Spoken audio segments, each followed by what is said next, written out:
Hi, I'm the Recruiting Maven and welcome back to my channel. Today's topic of conversation is beyond the job description when things go wrong.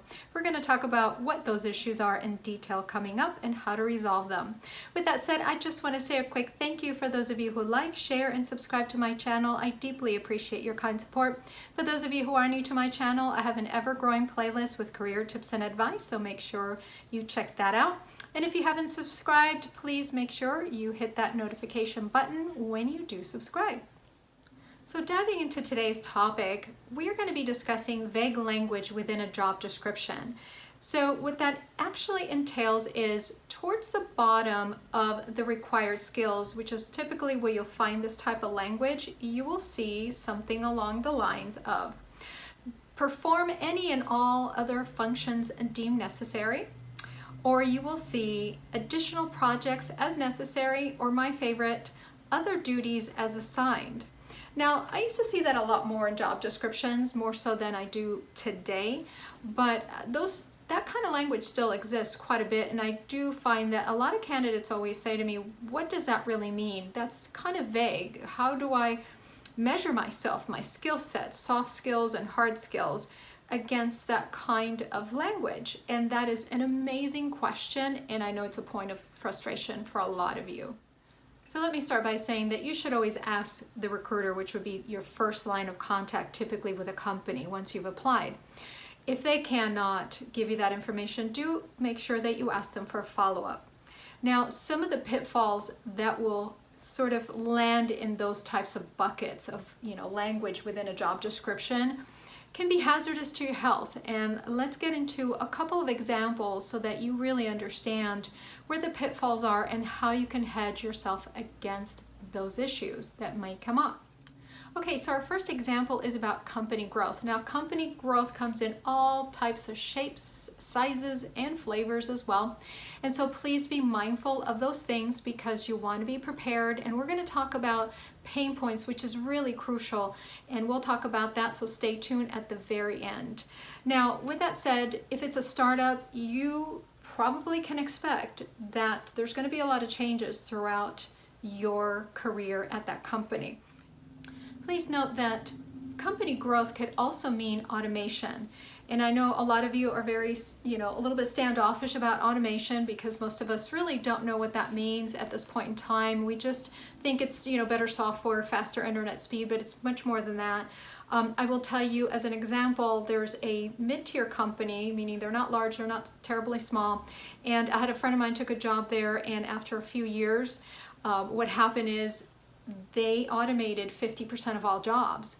And so that's kind of scary because if you're not asking those questions prior to you accepting a job, you could really be facing some issues, right? And they could essentially, the companies could be really covering those aspects of their growth within that same language, So they could essentially put in additional projects as necessary. Well, are those additional projects you helping to phase out a particular aspect of the company and help bring in automation, and then you ultimately be phasing your own career out?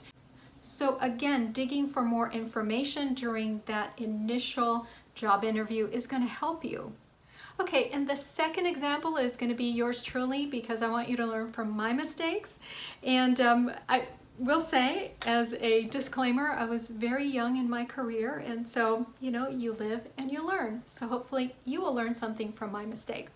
And that was that I had known that the company I took the job with had been recently bought out by a multinational.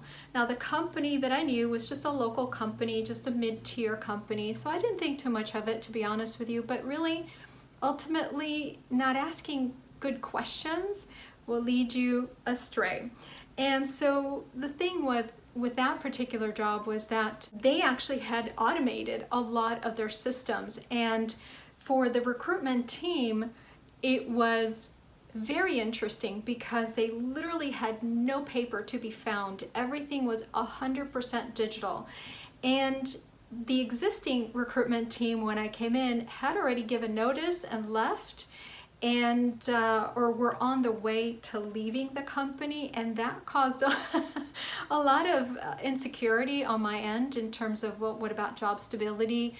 and what is this going to lead to? And ultimately, what happened with me and my decision was based on, now that I had taken that contract, as a lot of you know I'm a contractor, what I decided to do is just start to speak to other people within other departments to see, how they felt about this acquisition. And, at the end of the day, I decided not to accept the contract long term. And to be honest with you, that's probably one of the best decisions I've made in a long time.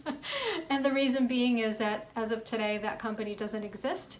The larger multinational sold off the smaller company and broke it into bits and sold it off. And that actually didn't happen too much after I had refused the contract. So it was very interesting to see. Okay, so let's talk about how you hedge your bet against these things happening to you. My suggestion, always do your research on a company. Make sure you really understand. Check out the website, any news releases, the most recent to maybe 6 months back, because those news releases may not, the latest and greatest may not give you all the information that you need. So be mindful. Make sure you really understand what's going on with the company. And if you need to do more research, perhaps you go as far as a year back. But I will say, make sure you do your homework on that arena. Also, if you have people that you're connected on LinkedIn that are at the company and are willing to share some thoughts and opinions about their experience working for that company way in advance before you even interview, that's going to be very, very helpful as well.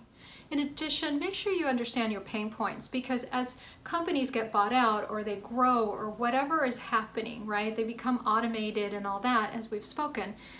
What I want you to understand is what you can and cannot do. And that's going to even provide you with more stability and self-assuredness in how you approach that interview and accepting or not accepting that job. So if you know that you have small kids and you're expected to work from home, as a lot of us are these days, and you end up working 12-hour to 14-hour days, can you realistically do that? Just again, making sure that you may be reaching out to people prior to you interviewing and saying, really, can you tell me what it's really like working for the company?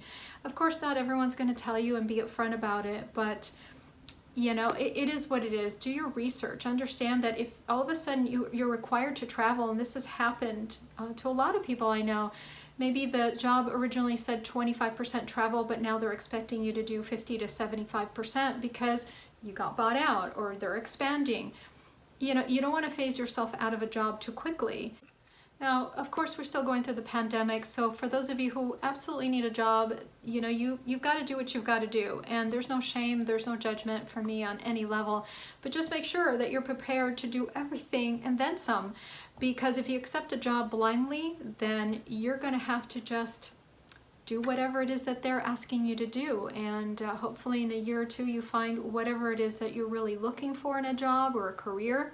But I will say to you, take that opportunity, even if you absolutely need to have a job and you take whatever is offered to you because you need that job, then make it a learning experience. Possibly upskill, possibly learn something different, maybe expand into a whole different area of the company that they're offering you to be retrained in. So try and look at it from a very positive perspective, because I will tell you, your time isn't wasted if you're learning something valuable and it's adding to your skill set. So keep that in mind. So I want to leave you with this. A lot of you already know, but this platform really is about discussing the fourth industrial revolution, what that is going to mean to your career, not only in the short term, but on the long term, and ensuring that you're staying relevant for that long term and employed, because a lot of people will get phased out. Now, are they going to be replaced by AI? Maybe, maybe not, but I will tell you, within my industry, in the recruitment world, there'll be less and less recruiters needed than there originally have been, because AI is getting incredibly smart. Now, it's not at human level, but it's certainly smart enough to do a lot of my work already as it is, and we're in 2020. I cannot even imagine in 5 years how many less recruiters we're going to need. So please make sure that you're thinking about your job from a proactive aspect. So make sure you're checking out that playlist. I want to make sure that you're at least considering other careers, if not enhancing the one that you already have by upskilling.